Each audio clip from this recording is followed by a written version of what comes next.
Bismillahirrahmanirrahim. Assalamualaikum warahmatullahi wabarakatuh.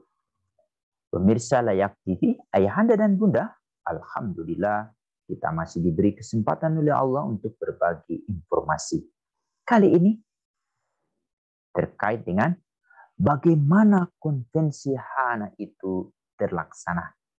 Ini merupakan uraian terkait dengan klaster 1, langkah-langkah implementasi konvensi HANA. Ada 3 bagian yang mengatur terkait dengan hal ini. Pertama, ada di pasal 4. Bagaimana hak-hak anak ini menjadi nyata.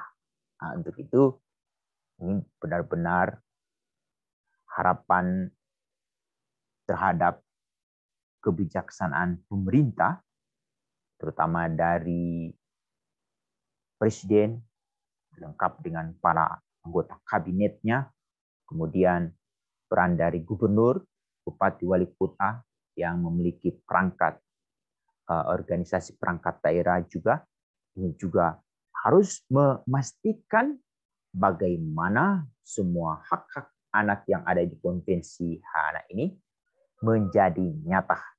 Tidak hanya sampai sebatas dalam bahasa hukum, tetapi menjadi bahasa kebijakan dan program sebagaimana yang sudah mulai diupayakan oleh pemerintah sejak masa pemerintahan SBY, kemudian ditindaklanjuti oleh pemerintahan Joko Widodo melalui pengembangan kebijakan Kabupaten Kutai Anak. Di sana semua hak anak itu benar-benar harus benar-benar menjadi nyata. Hak hidup, hak sipil, kemudian hak atas kesehatan, hak atas pendidikan, hak atas bermain, itu benar-benar harus terpastikan semua hak anak itu menjadi nyata. Untuk itu, ini benar-benar sangat ditentukan bagaimana di dokumen-dokumen peraturan perundangan itu benar-benar sudah menekankan hal dimaksud. Itu yang pertama. Yang kedua, terkait dengan bagaimana dokumen-dokumen perencanaan pembangunan, baik itu jangka panjang, jangka menengah, jangka pendek, itu sudah memastikan hak anak itu benar-benar sudah diatur di dalam peraturan undangan yang program-programnya itu tersebar di berbagai kementerian teknis yang dikoordinasikan oleh Kementerian Pemberdayaan Perempuan dan Perlindungan Anak. Lalu kemudian bagaimana harus terpastikan juga di dalam anggaran. Nah, ini anggaran juga harus benar-benar terwadahi. Di sana anggaran untuk anak itu berapa persen. Itu dapat kita lihat dari dokumen-dokumen yang diterbitkan oleh pemerintah, yang disusun oleh Bappenas, Bapeda untuk di provinsi dan daerah, yang menjadi sangat penting. Tetapi itu semua juga, semua hak itu dapat kita ketahui menjadi nyata apabila ada mekanisme pemantauan dan mekanisme evaluasi yang kemudian itu diawasi, dikontrol oleh inspektorat, oleh para auditor-auditor yang hebat, lalu kemudian dipastikan juga oleh BPK. Sehingga semua kebijakan-kebijakan yang sudah disusun, yang didukung oleh anggaran, itu benar-benar sampai kepada anak. Sehingga hak-hak mereka terpenuhi.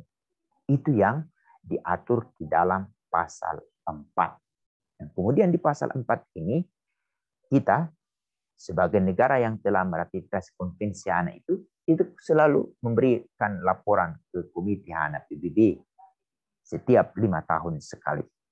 Itu yang juga harus kita ketahui bersama-sama. Untuk itu, Kementerian Luar Negeri perlu bekerja sama dengan Kementerian Hukum dan Hak Asasi Manusia bersama Kementerian Pemberdayaan Perempuan dan Perlindungan Anak untuk mempublikasi laporan negara yang dikirimkan ke Komite HANA PBB. Jadi tidak hanya didiamkan saja, tidak terjadi seperti sekarang ini. Kita sudah mengirimkan laporan ke Komite HANA PBB, tetapi orang-orang di Indonesia tidak mengetahui seperti apa kelengkapan dari laporan tersebut. Nah, ini menjadi sangat penting. Juga harus diperhatikan oleh pemerintah agar ada akuntabilitas publik terhadap laporan yang ada. Lalu kemudian yang paling penting adalah ada responsibility dari mereka-mereka yang menyusun laporan itu, bahwa benar-benar apa yang dilaporkan itu juga sampai kepada anak-anak. Itu penekanan terkait dengan pasal 4. Lalu yang kemudian, bagaimana konvensi HANA ini bisa terlaksana? Ini tidak lain penekanannya ada pada di pasal 42 terkait dengan setiap orang harus tahu hak anak. Ini melalui mekanisme diseminasi, melalui sosialisasi, melalui advokasi, dan yang paling penting adalah melalui pelatihan, dan yang paling utama itu juga harus terekam di dalam dokumen kurikulum, baik itu di kurikulum pendidikan yang langsung diterima oleh anak-anak maupun kurikulum yang ditujukan kepada mereka-mereka yang dipersiapkan bekerja dengan dan untuk anak. Terutama sekolah-sekolah kedokteran, sekolah-sekolah keguruan, sekolah-sekolah pekerjaan sosial, sekolah-sekolah yang terkait dengan penegakan hukum. Mereka benar-benar sejak dari awal itu sudah memasukkan konvensi hak anak ke dalam kurikulum mereka. Untuk itu menjadi penting, dan ini menjadi otokritik juga, kami sudah melihat draft rancangan amandemen Undang-Undang Nomor 20 Tahun 2003 tentang Sistem Pendidikan Nasional, terutama di dokumen naskah akademiknya. Di sana sangat sederhana pengutipan terkait dengan konvensi. Hanya ada terkait dengan pasal 28, satu item saja. Tetapi sesungguhnya para penyusun naskah akademik ini tidak mengetahui bahwa Indonesia itu pernah melakukan kesalahan fatal dengan tidak menerima pasal 29 pada saat ratifikasi Konvensi Anak pada tanggal 25 Agustus tahun 1990 melalui keputusan Presiden nomor 36 tahun 1990. Tetapi itu kemudian dikoreksi pada masa pemerintahan SBY.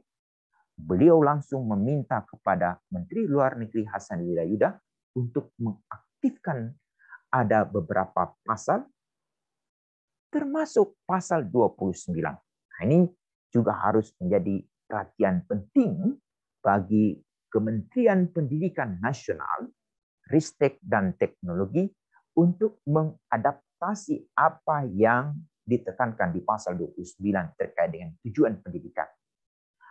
Komite HANA PBB juga secara eksplisit memberikan uraian melalui General Comment nomor 1 tahun 2021. Harapannya di sana adalah bahwa memastikan kepribadian anak itu berkembang. Kemudian hak asasi manusia dari siswa itu ditinggikan. Tapi yang paling penting itu adalah bagaimana anak menghargai kepada orang tuanya, bagaimana anak menghargai identitas diri dia, identitas budaya dia, bagaimana dia menghargai keunggulan dari bangsa-bangsa lain, baik di dunia, dan yang paling penting adalah dari tujuan pasal 29 itu, anak benar-benar ia dapat melakukan hal-hal yang dia pelajari di satuan pendidikan itu di dalam kehidupan sehari-hari. Dan yang penting adalah bagaimana anak menghargai lingkungan hidup. Ini Ibu Bapak. Dan pasal 29 ini tidak pernah disentuh di naskah akademik. Meskipun substansinya sudah kami lihat dengan mengadaptasi apa yang menjadi pemikiran Ki Hajar Dewantara tentang adalah anak sebagai pusat, guru sebagai fasilitator, sebagaimana Ki Hajar Dewantara mengadaptasi konsep dari Froebel dan Montessori. Dan ini sesungguhnya di pasal 29 Konvensi Anak itu sudah menjadi ketentuan dan itu diuraikan di dalam General Comment. Untuk itu, kepada penyusun naskah akademik kami berharap untuk memperhatikan ini. Lalu apalagi yang terkait dengan pasal 42 ini? Yaitu memastikan Konvensi Anak ini diterjemahkan ke dalam bahasa-bahasa lokal atau bahasa ibu. Menjadi penting. Agar apa? Bahasa ibu itu tetap berkembang dan paling penting itu adalah penuturnya tetap berlanjut dan itu dilindungi oleh Undang-Undang Dasar tahun 1945.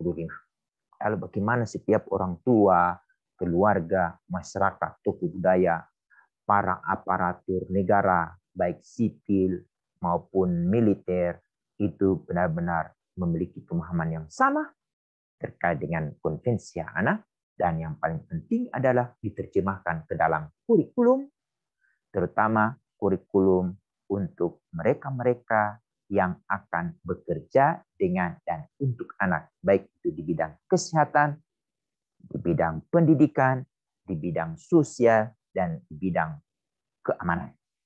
Dan yang terakhir, Konvensi Anak ini akan terlaksana apabila ada pelibatan semua pihak, masyarakat, dunia usaha, media, dan organisasi-organisasi internasional, baik itu UNICEF, ILO, WHO, atau badan-badan PBB lainnya yang terkait langsung maupun tidak langsung dengan anak. Sampai di sini penjelasan kami. Semoga apa yang kami uraikan ini dapat dipahami dan dimengerti sehingga berharap Konvensi Hak Anak PBB yang telah kita ratifikasi ini terlaksana secara utuh dan setiap tahun Indonesia dengan kepercayaan diri melaporkan ke Komite Hak Anak PBB sebagai pertanggungjawaban bahwa anak-anak Indonesia sebagai bagian dari anak dunia, hak-haknya terpenuhi dan terlindungi secara khusus. Demikian, Assalamualaikum warahmatullahi wabarakatuh.